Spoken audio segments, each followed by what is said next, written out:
Would we be in order then to argue that the issue is leadership? It is the issue largely. Now, when you talk about leadership, right? Let's go to the question. When you talk about leadership, what creates leaders, or what is it about leadership? If you look at political systems, you'll understand one thing, that when countries are small, they're made by people. I want to give an example of Rwanda. It's a country that I like giving an example of, but politically it's incorrect. But I'll just give it nonetheless. Rwanda is a very small country. When it was in a mess in 1994, in fact from 1894, because the genocide is a 100-year issue, from 1894 to 1994, there was a mess, there was no leader. Right. They're just people, tribal chiefs, etc., masquerading as presidents and things like that. But when Paul Kagame took over the reins of power there, he made Rwanda look like a country. He made some systems functional there. In fact, the democracy in Rwanda is far much better than ours. I can tell you that I've been there. Far much better. The only question is that the presidency is not touched. But hapa chini, everything is touched. The systems are working. Yes, because the country is still small.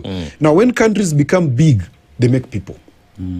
Our country started from a wrong foundation. And I'm not afraid to say it. Jomo Kenyatta, the first president of this country, messed us up. His mentality was extractionist. He extracted to a level that anybody who was coming after him just wanted to do what? To also extract. Now, 60 years later, the country is now big. Our democracy is mature. Tunapigwa mfano. You go to Tanzania, they're talking about, look at the judicial service of Kenya. Look at the health whatever of Kenya.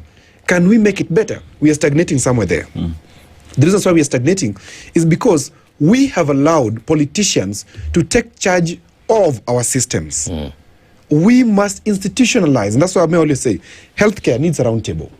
Where even in that health service commission that I'm talking about, let us have COG represented there. Let us have the national government represented there. Let us have the public represented there. Let's have people who are fighting for chronic illnesses like us represented there. Can I ask how that's supposed to happen? Because I'm a bit perturbed, actually a lot perturbed, by what Dr. Miskela is saying here. That if money is released from the exchequer, because this is exchequer release of money to counties, or rather to medical facilities through SHA, or whatever the case may be, Ministry of Health, for money that's owed to them, back payment for medical services, services that were offered to patients, right? A governor comes to take their cut. I don't understand how it becomes their cut, but anyway, comes to take their cut of this money for whatever they felt. Maybe they breathed in a meeting somewhere, so they imagine that some of this money should go to them. Odhiambo, these are the same people that you're asking to be on a round table to have a conversation about how you need to make health better. I'm a proponent for, if you succeeded in contributing to the problem, you cannot be part of the solution. The challenge, is that you have a very brilliant thought. But the challenge in this country as well is that we have a problem with the base, which is the voter. Today, you and I and Miskela and my friend here and Dennis, we know that this is how things should be. But when it comes to voting, that mwananchi at home does not recognize that, hey, this fellow has a question with ethics. Don't vote him in. They'll vote that thief in, because Africa, today, Africa, not just Kenya, has two publics. We have the primordial public and the post-colonial public.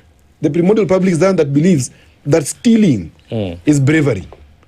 They believe that if you are a thief who steals and robs people and brings to us, then that is beautiful. So, as much as we'd want to say, these people should not sit at the table, unfortunately, the system down there is producing these people. Because you today try to contest in Nairobi, they'll tell you no. Breathe.